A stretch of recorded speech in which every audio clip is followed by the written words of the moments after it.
Salut à tous et bienvenue à cette nouvelle édition de la revue de presse sur JDC Plus TV. Dans cette sortie du mercredi 23 septembre 2020, la presse fait écho des marches du mouvement pour la renaissance du Cameroun MRC dans quelques villes du Cameroun. Nous ouvrons avec le Messager qui indique que les marcheurs du MRC et alliés ont défié les abeilles entre guillemets.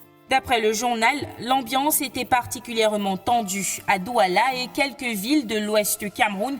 Les forces de sécurité ont dû faire usage de gaz lacrymogène pour disperser les manifestants. Parmi les grandes victimes de ces manifestations, le Messager compte les journalistes. L'ambiance générale du 22 septembre à Douala, Yaoundé, Bafoussam, Banga, Loum et autres est à lire dans les colonnes du Messager, parution de ce mercredi.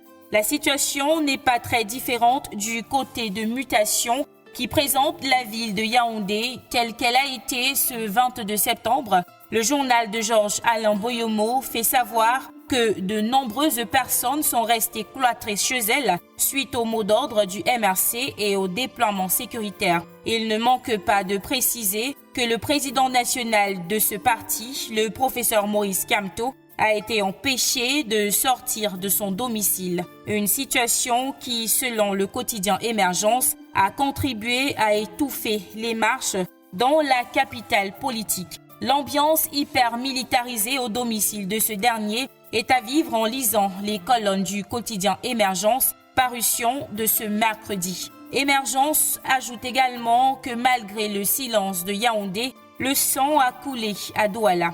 Comment cela est-il arrivé? Les réponses, vous les aurez en lisant la page 4 du quotidien Émergence, parution de ce mercredi. Marche, de quoi a-t-on peur? C'est le grand titre qui barre la une du quotidien Le Jour. Le journal d'Amanmana s'indigne contre l'arrestation de quelques journalistes par les forces de maintien de l'ordre et nous propose des reportages sur l'ambiance à Yaoundé, Douala, Bafoussam, Tian et Bafan en pages 2 à 3.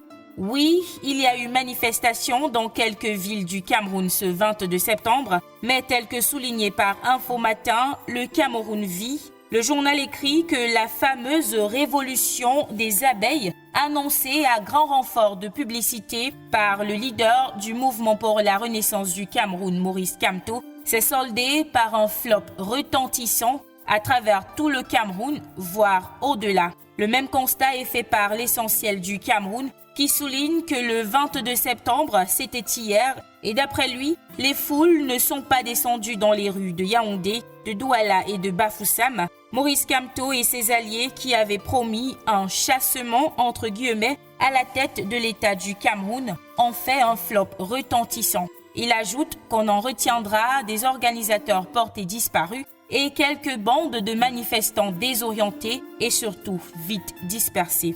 Et pour refermer cette édition de la revue de presse, le journal à capitaux publics Cameroun Tribune qui fait savoir que sur l'ensemble du territoire national, les Camerounais ont fait la sourde oreille aux appels à l'insurrection du MRC, préférant vaquer sereinement à leurs occupations. Le journal souligne que néanmoins, il y a eu quelques tentatives enregistrées à Douala, mais qui ont vite été dispersées par les forces de l'ordre.